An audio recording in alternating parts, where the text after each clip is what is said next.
satu-satunya alat pengangkutan cepat antar daerah Kalimantan Selatan dan Kalimantan Tengah. Dalam perjalanan, tak jarang kita melihat penduduk membawa rakit pohon kayu beratus-ratus kubik hasil kekayaan hutan.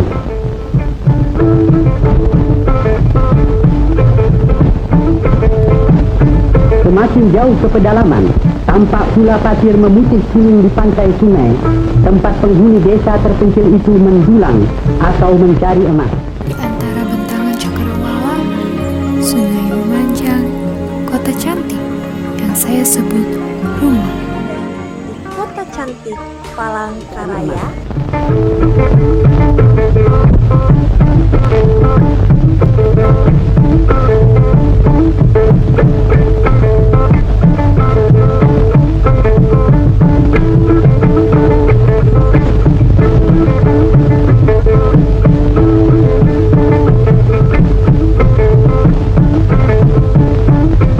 patung-patung dan rumah-rumah mayat di desa menunjukkan masih adanya kepercayaan terhadap agama peninggalan nenek moyang disebut Kaharingan, di samping agama Kristen dan Islam. Dikawal anjingnya yang setia, demikianlah keluarga ini selalu dengan rukun dan damainya keluar rumah mencari nafkah sehari-hari.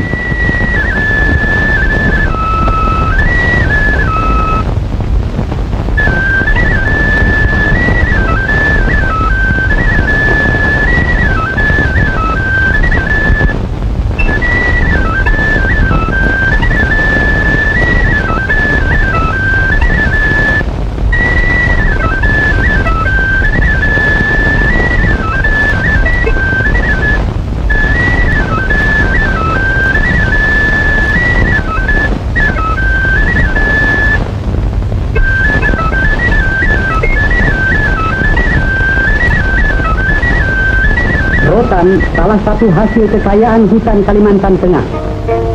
Selain sebagai sumber pencaharian menguntungkan bagi rakyat, juga menjadi bahan ekspor.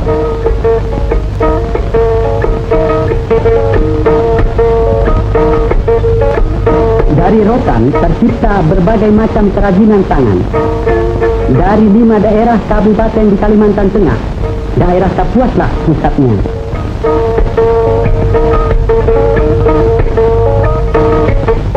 Wanita-wanitanya di sini terkenal pandai menganyam rotan, membuat topi, tas tangan, tempat-tempat rokok, tikar dan lain-lain anyaman halus indah berwarna-warna.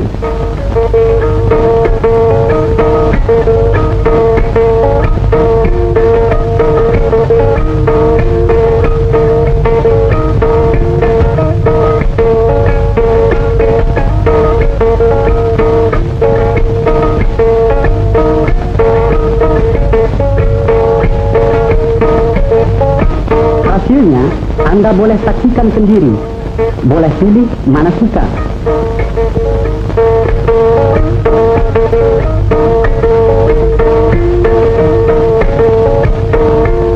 Sekarang kami perkenalkan pula sebuah seni tarinya yang bernama Sengak.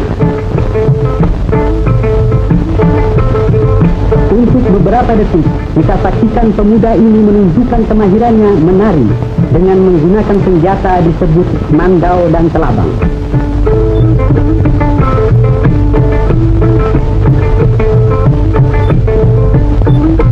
Tari Sengak menggambarkan keberanian dan kejujuran seorang pahlawan, melambangkan sifat penduduk asli Pulau Kalimantan umumnya, di samping rasa keindahan.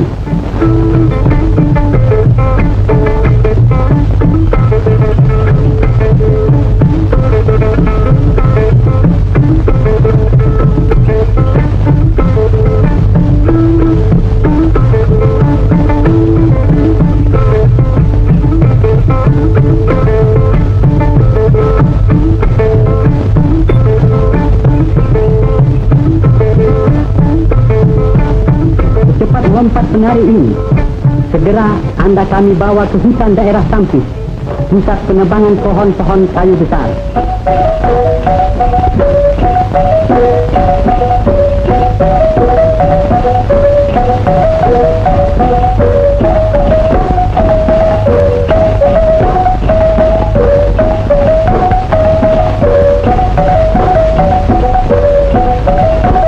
kayu memang menjadi kebanggaan Kalimantan Tengah sebagai hasil hutannya yang terbesar.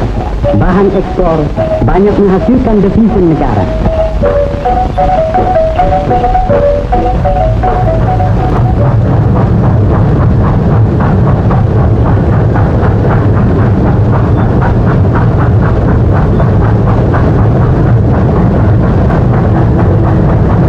Pohon-pohon kayu setelah ditebang diangkut ke pabrik kayu yang terbesar di Asia Tenggara, satu-satunya terdapat di kota Sampit.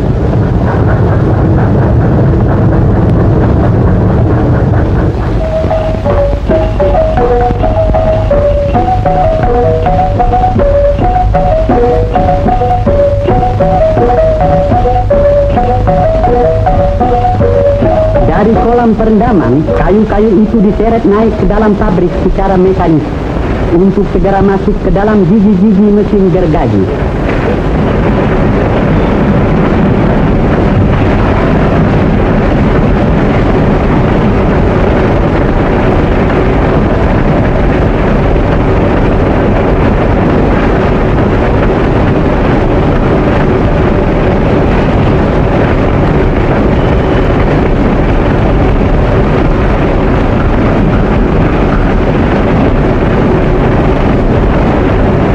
Yang bekerja serba otomatis ini menghasilkan kurang lebih 150 meter kubik kayu bundar dan 60 meter kubik papan seharinya.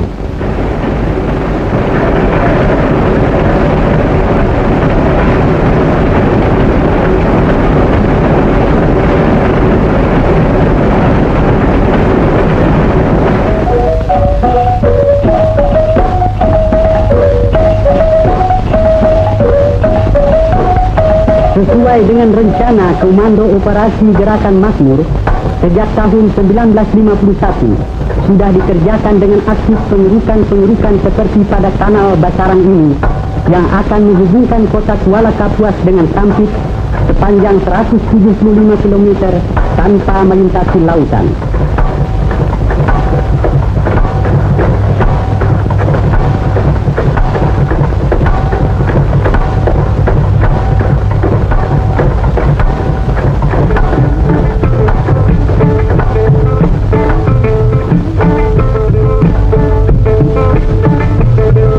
Dengan selesainya kanal ini nanti akan terbuka daerah pertanian dan persawahan maha luas.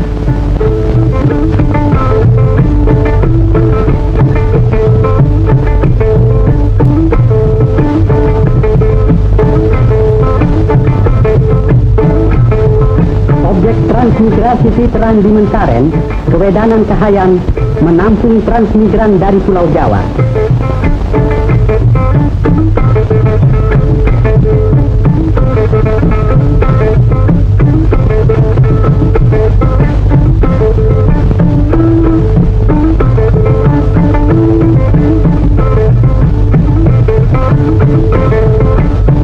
Keluarga yang telah menetap di sini rupanya berbahagia dapat menyambut peninjauan Bupati Kapuas Peter Tawong untuk membanggakan kebun sayur mereka yang ternyata subur.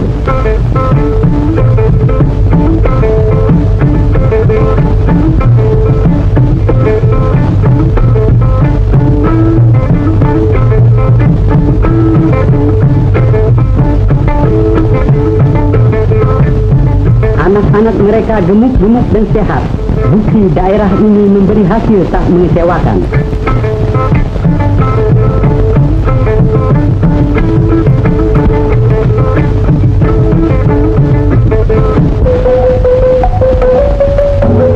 Masa depan Kalimantan Tengah diyakinkan akan mencapai kemajuan pesat, dan begitulah tanggal 17 Juni 1957 penduduk desa Pahandut di pinggir sungai Kahayan bergembira menyambut kedatangan Presiden Soekarno yang pada hari bersejarah itu akan meletakkan batu pertama pembangunan ibu kota Kalimantan Tengah. Secara adat, Presiden dipersilahkan memotong bamban yang menghalangi pintu gerbang desa Pahandut sebagai restu agar segala cita-cita baik ini tak ada rintangannya.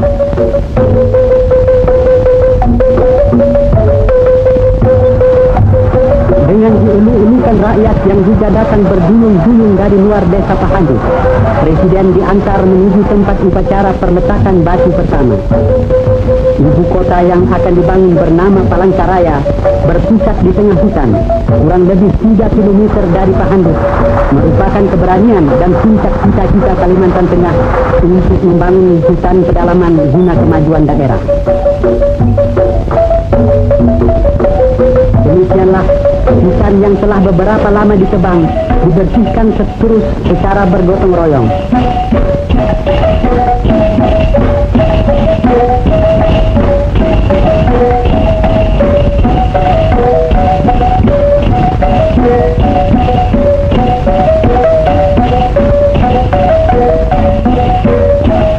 Pekerja-pekerja dari staf kantor pekerjaan umum Kota Palangkaraya mulai bergerak merintis hutan, mengatur pembuatan jalan-jalan raya.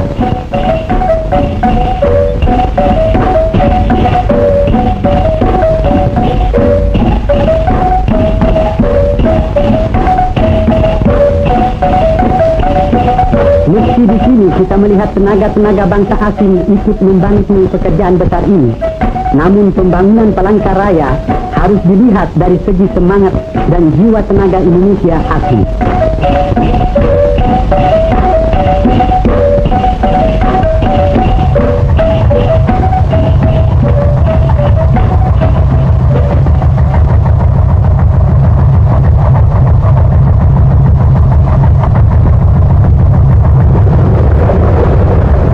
Sebuah lapangan terbang diberi nama Panarong telah dibangun, dan jika sudah sempurnanya, bukan mustahil ia akan menjadi landasan puluhan kapal terbang seperti ini umpamanya.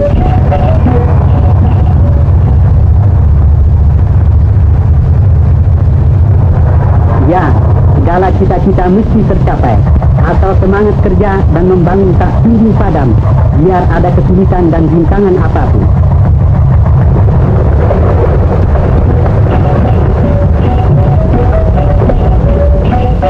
Daerah ibu kota Palangkaraya seluas 400 km persegi dipisahkan dari daerah Kabupaten Kabuat dan dipersiapkan segera menjadi daerah kota peraja.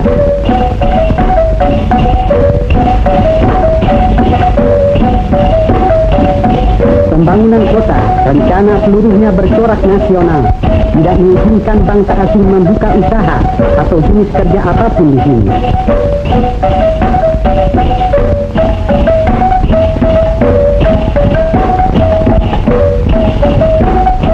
Palangkaraya dipilih pada suatu desa bernama Pahandut, antaranya atas dasar pertimbangan banyak tanah liat hingga mudah membuat bata setempat untuk gedung-gedung hanya semen didatangkan dari luar.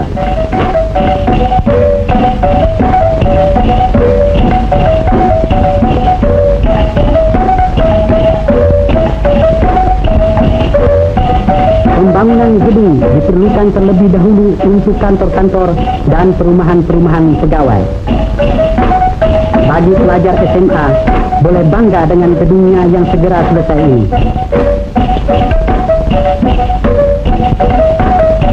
Kini kota Palangkaraya sudah berwujud nyata. Suasana kehidupan sudah berjalan. Pegawai yang hendak bertugas kantor nampak sibuk setiap pagi.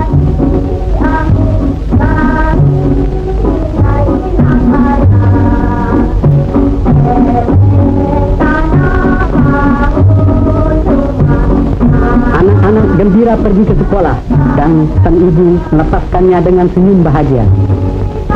Kendaraan pegawai yang sedang lewat biasanya tak lepas dari serbuan anak-anak yang ingin menumpang.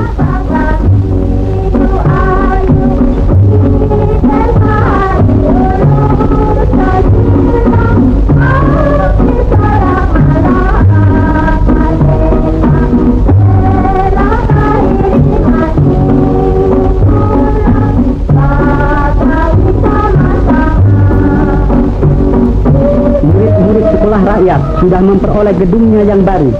Begitu pula para pegawai seperti Pak Camat dengan kantornya ini. Akhirnya kami perkenalkan pula Gubernur Kalimantan Tengah Pak Cilik Riwut yang sudah tiba pula di kantornya.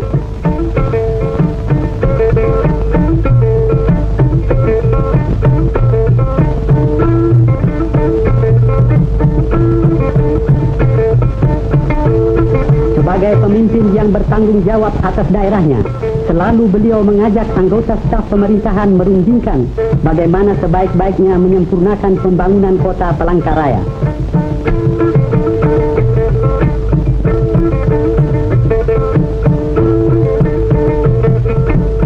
Dengan telah berdirinya kota baru Palangkaraya ini, diharapkan daerah pedalaman Kalimantan Tengah mencapai taraf kemajuan pesat sesuai dengan cita-cita Indonesia pada umumnya.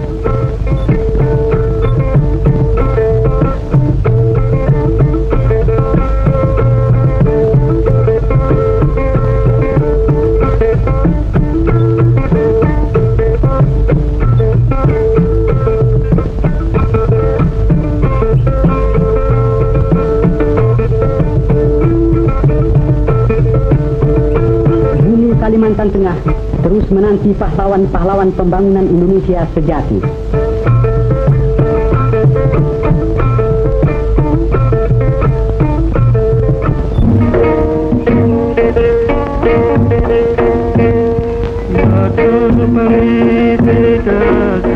Palangkaraya, ibu kota Provinsi Kalimantan Tengah, seolah-olah terletak di tengah antara Sabang dan Merauke, dan di tengah perbatasan utara dan selatan.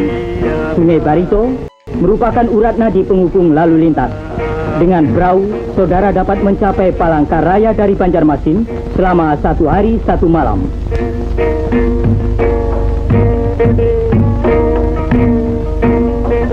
Palangkaraya, salah satu dari ibu kota provinsi yang terbaru, dapat saudara saksikan dari dekat. Palangkaraya yang berarti tempat suci yang besar, lahir dengan diletakkannya batu pertama oleh Paduka Yang Mulia Presiden Pemimpin Besar Revolusi kita, Bung Karno, pada tahun 1957.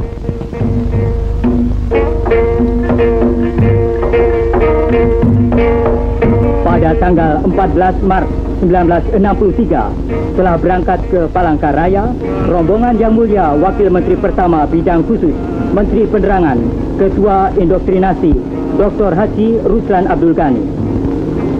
Romput oleh Gubernur Kalimantan Tengah, Hilik Ribut. Anggota rombongan Menteri Penerangan antara lain terdiri dari Ibu Ruslan Abdul Ghani dengan seorang putrinya Retnowati, Ajudan Mayor Anja Rahman, Pembantu Menteri Kepala Urusan Publisitek Depen, Dr. Andes Tresno Suwarno, dan Staf Menteri Urusan Khusus Depen, Dr. Andes Rahmadi.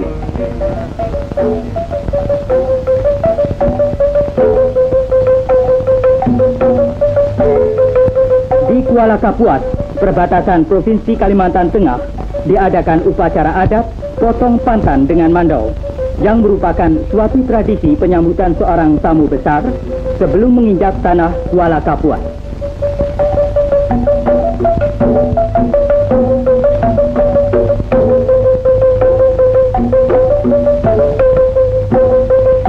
Dalam pidato sambutannya, Wampa Menteri Penerangan menyampaikan salam hangat dari Bung Karno kepada rakyat Kalimantan dan menjelaskan tentang Pancasila negara kita yang membawa rakyat ke arah adil dan makmur. Dari sungai ini dapat kita saksikan penghidupan penduduk Kalimantan Tengah. Kehidupan mereka sehari-hari antara lain berjualan ikan, karet, dan sebagainya.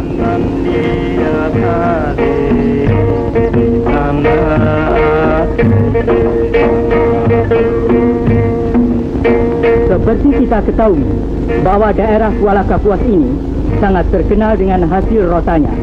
Dan dari rotan tadi dapat dijadikan berbagai macam kerajinan tangan seperti tikar, topi, keranjang, dan rupa-rupa alat keperluan rumah tangga. Bagi setiap tamu maupun para pariwisatawan tentu akan mendapat kenang-kenangan dari hasil hutan Kuala Kapuas ini.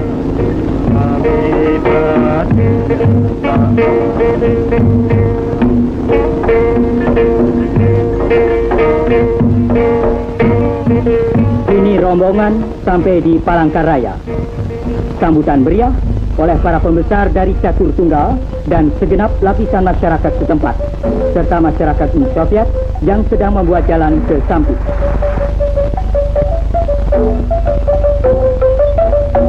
Ucapan selamat datang telah diucapkan oleh Gubernur Hilik Ribut. Sesuai dengan upacara adat, Menteri Dr. Haji Ruslan Abdul Ghani memperkenalkan diri dan menyampaikan maksudnya yang baik datang di daerah Kalimantan Tengah ini. Menginjak telur, potong pantan, dan dipupuri adalah suatu kehormatan bagi setiap tamu besar yang datang.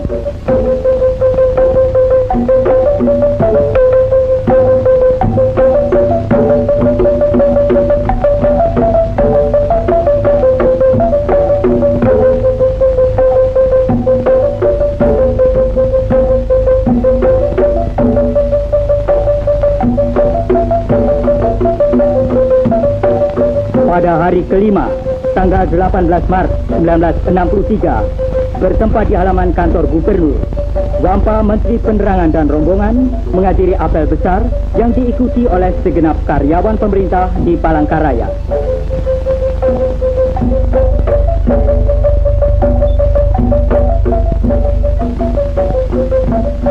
Hadir pula para peserta kursus dan latihan manipul ustek alim ulama ke Kalimantan Tengah.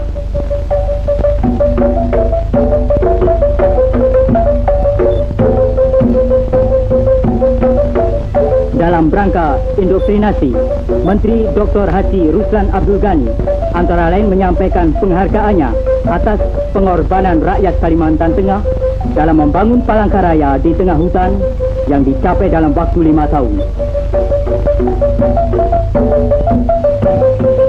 5 tahun yang lampau, di sini merupakan hutan belantara. Kini dapat kita saksikan pasar yang merupakan pusat perdagangan penduduk Palangkaraya.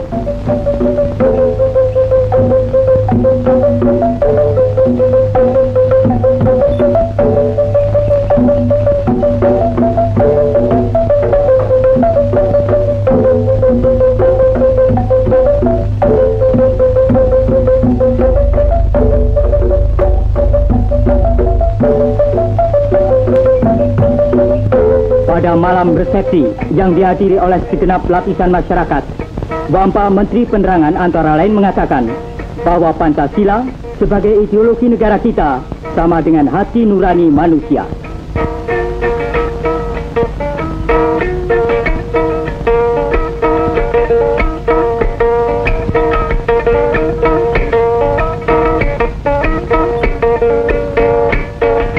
Hidangan yang menarik dalam malam kesenian ini ialah tari perang dari hulu Sungai Barito yang ditarikan oleh pemuda dengan pakaian suku Dayak.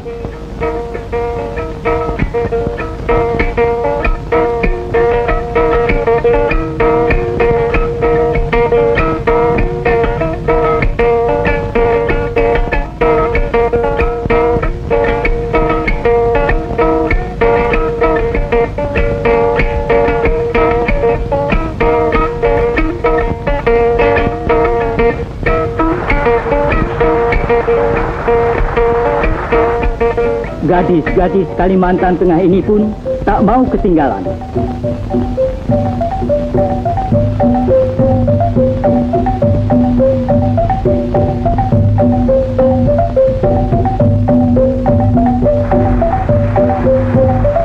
Dan akhirnya para tamu bersama-sama menari menasai. Rupanya tidaklah berlebih-lebihan kalau tari ini dapat dijadikan tari pergaulan. Dalam keadaan alam prihatin, di sini perlu ada optimisme dalam perjuangan.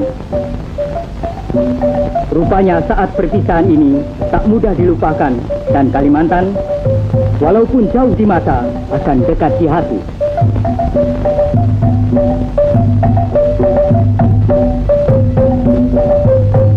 Peninjauan Wampa Menteri Penerangan, Ketua Panitia Pembina Jiwa Revolusi, Dr. Haji Ruslan Abdul Ghani, sungguh mengesankan dan tetap dikenang bahwa Palangkaraya adalah sebagai lambang kemampuan bangsa Indonesia. Palangkaraya terletak di tengah hutan belantara, merupakan kota yang serba baru yang timbul di tengah alam dan udara merdeka. Palangkaraya merupakan suatu bukti pula bahwa bangsa Indonesia bukan saja pandai meletakkan batu pertama, tetapi juga pandai meletakkan batu terakhir.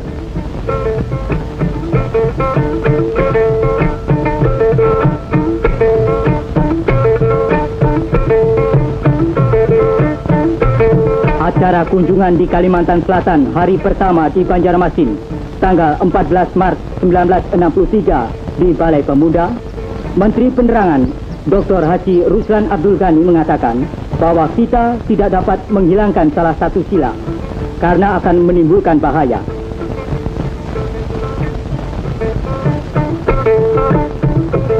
Dan menganjurkan kepada setiap warga negara agar mempelajari Undang-Undang Dasar 45 dan Revolusi Indonesia. Dan hari terakhir kepada para mahasiswa Universitas Lambung Mangkurat, menganjurkan agar para mahasiswa mengamalkan ilmunya. Kesan Menteri Penerangan Dr. Haji Ruslan Abdul Ghani antara lain bahwa Palangkaraya menunggu tangan dan otak bangsa Indonesia untuk membangun lebih lanjut.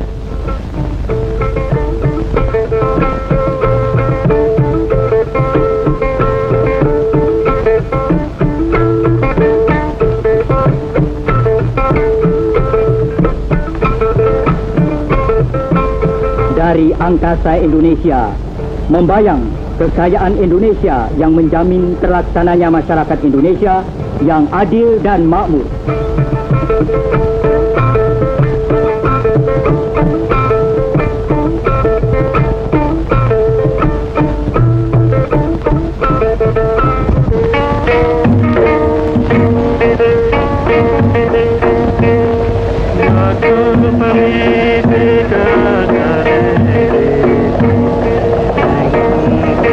Di tepi Sungai Kahayan yang membelah Pulau Kalimantan ini, tegaklah kota besar Palangkaraya. Seperti kita ketahui bahwa 5 tahun yang lalu masih merupakan hutan belukar yang lebat pekat.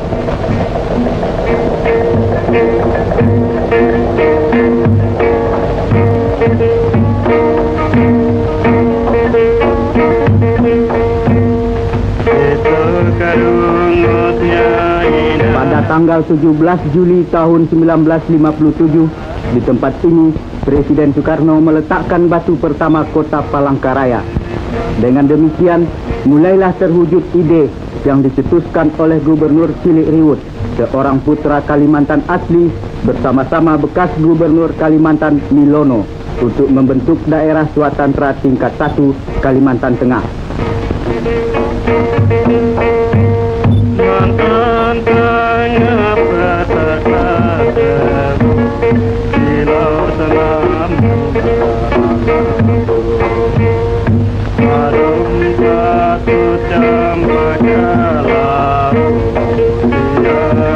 Dengan wilayah administratif yang direncanakan seluas 1.200 km persegi, Palangkaraya akan merupakan suatu kota yang megah di tengah-tengah hutan rimba Kalimantan.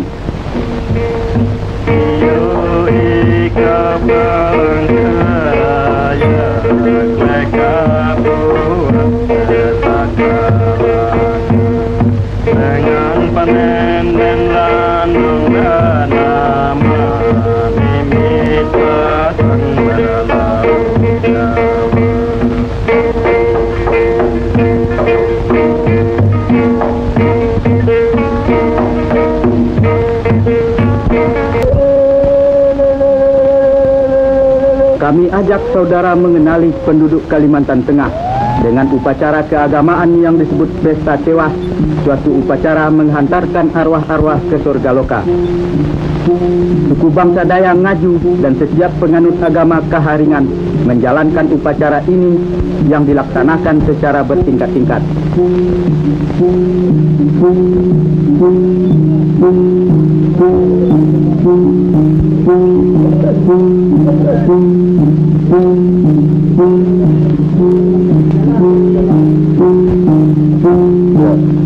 Mula-mula tulang digali dari dalam tanah. Setelah dibersihkan, kemudian ditaruh dalam peti.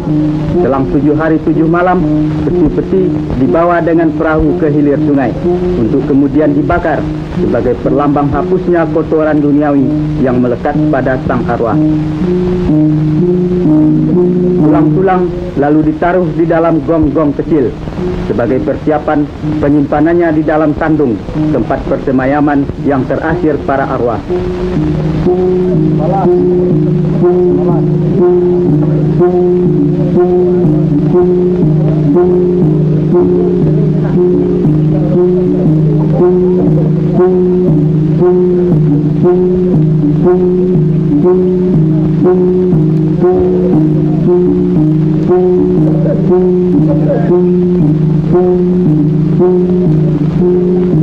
Peristiwa ini diiringi oleh semua anggota Tewa melakukan permainan ini sebagai tanda sukaria dan syukur kepada Tuhan. Pesta Tewa dipimpin seorang telon dengan balian dan basir sebagai penambuh ketimbung yang juga bertindak selaku penyambung lidah antara sang arwah dengan Tuhan.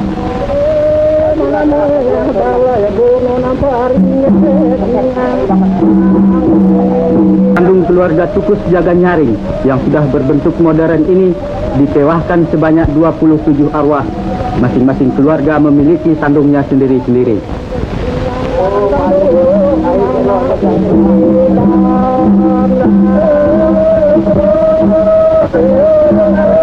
Di sandung keluarga Hancingan yang masih berbentuk asli, berlangsung upacara yang serupa. Tahun ini, Kampung Mentangai menewahkan tidak kurang dari 355 arwah secara gotong royong. Karena biayanya yang begitu besar, pesta Tewa hanya dapat dilakukan beberapa tahun sekali.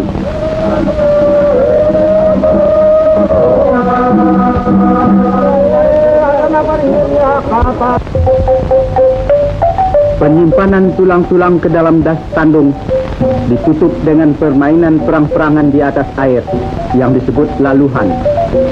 Setelah kembali ke darat, palas agar terhindar dari bahaya.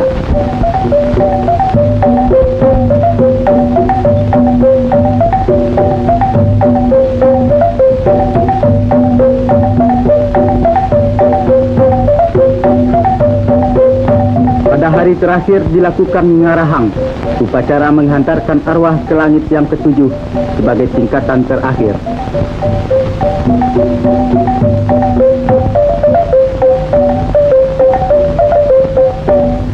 Utma babi ini kelak akan turut mengiringi sang arwah ke tempat peristirahatannya yang terakhir.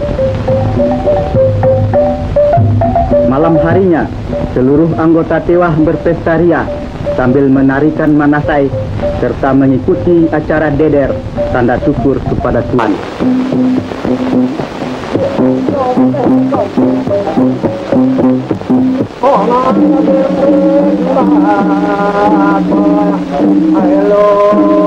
Dan selesailah para penganut agama Kaharingan menunaikan kewajibannya mengagungkan arwah sanak keluarganya.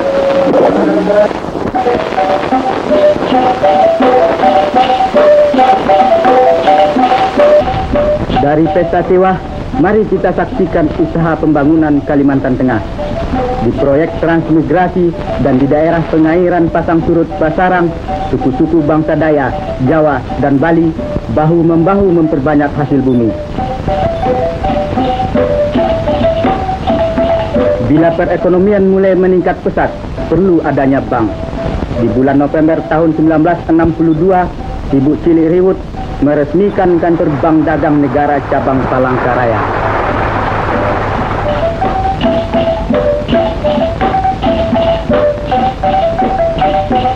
Bagi putra-putri Kalimantan Tengah yang haus akan pengetahuan, dalam beberapa tahun saja, perkampungan pelajar Sanaman Mansikai ini telah dilengkapi dengan sekolah dasar, SMP, dan SMA. Para pegawai tidak dilupakan kesejahteraan hidupnya, berupa perumahan sederhana tapi pantas.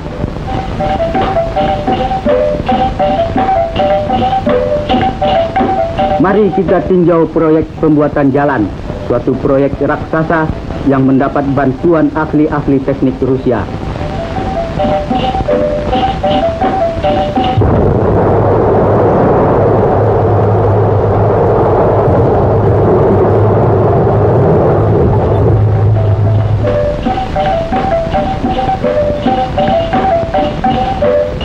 Pecahan batu gunung ini digiling, disaring, digiling kembali menjadi batu koral, kerikil, dan pasir sebagai bahan fondasi jalan.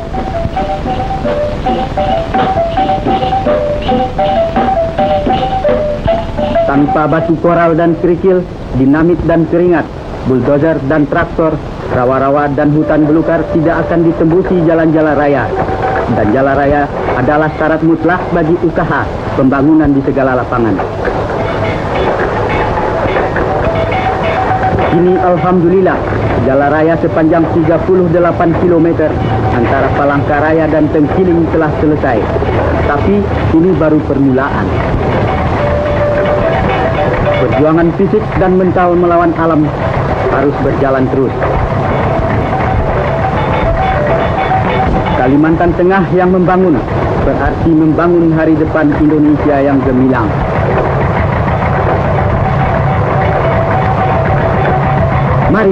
Mari membangun terus.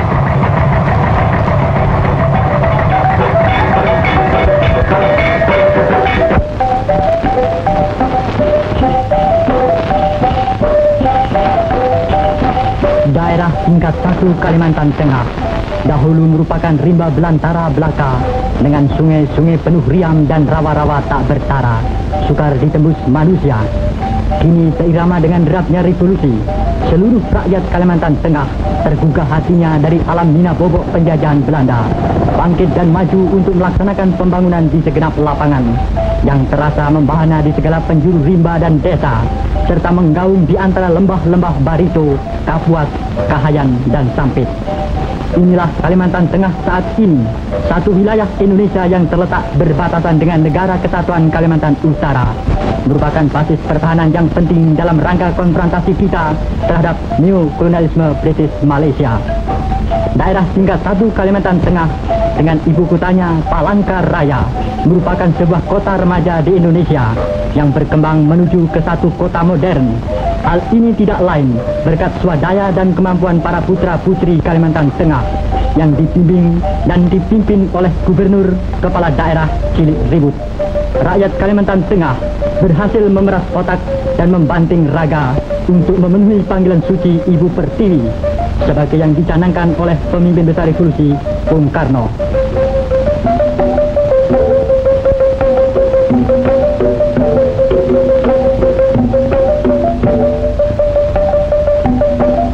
Pendidikan dan pengajaran terhadap anak-anak adalah mutlak dilaksanakan terlebih dahulu, karena dasar pertama untuk melangkah ke pembangunan semesta adalah pembinaan watak dan jiwa terhadap setiap manusia yang masih muda.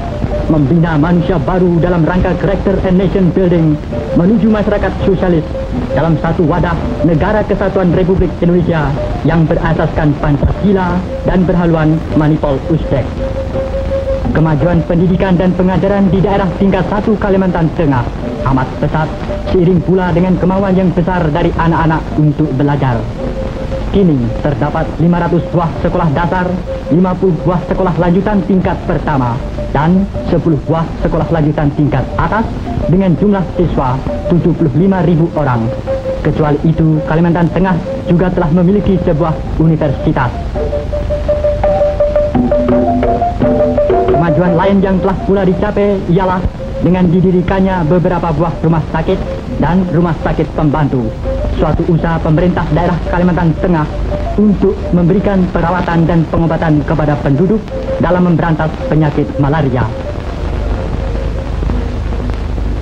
Sementara itu, para warga kota Palangkaraya dengan dipimpin sendiri oleh Gubernur Kepala Daerah Cilik Ribut menyambut kedatangan Yang Mulia Menteri Pekerjaan Umum dan Tenaga Mayor Jenderal Suprayogi bersama rombongan dari Jakarta. Kedatangan Menteri Suprayogi ke Palangkaraya ini dalam rangka peninjauannya ke proyek-proyek pembangunan saluran air minum dan jalan raya sepanjang 38 km antara Tengkiling dan Palangkaraya.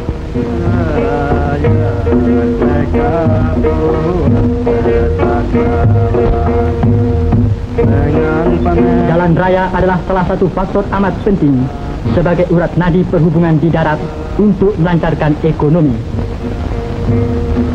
Seluruh daerah tingkat 1 Kalimantan Tengah terus membangun dan sekali membangun untuk mensukseskan Zikora. Kita tidak gentar terhadap ancaman dan tantangan dari pihak Nikoli.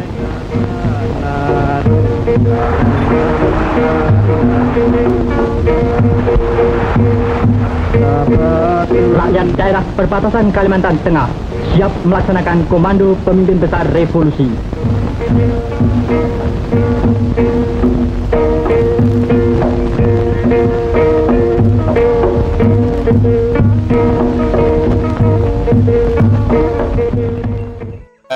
Pada hari ini Senin tanggal 9 April 2007 pukul 11 waktu Indonesia bagian Barat, kami dari Bapeda Sipora dengan beberapa orang teman-teman dari Bapeda Sipora yang mendukung kegiatan restorasi film dokumen Kalimantan Tengah yang satu-satunya dan punya nilai untuk Kalimantan Tengah ini telah kami laksanakan dan kami selesaikan dengan baik.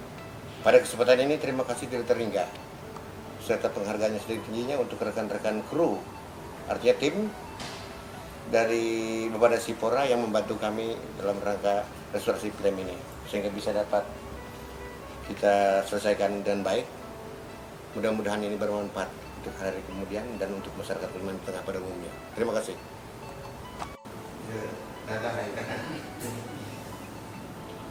Oke, kru restorasi film dokumenter Kalimantan Tengah bekerja di lab video conference Bapeda Sipora pada hari ini, hari terakhir recording tanggal 10 April 2007. Semoga menjadi film dokumenter sepanjang masa untuk sejarah Kalimantan Tengah. Oke. Hidup Indonesia. Oke.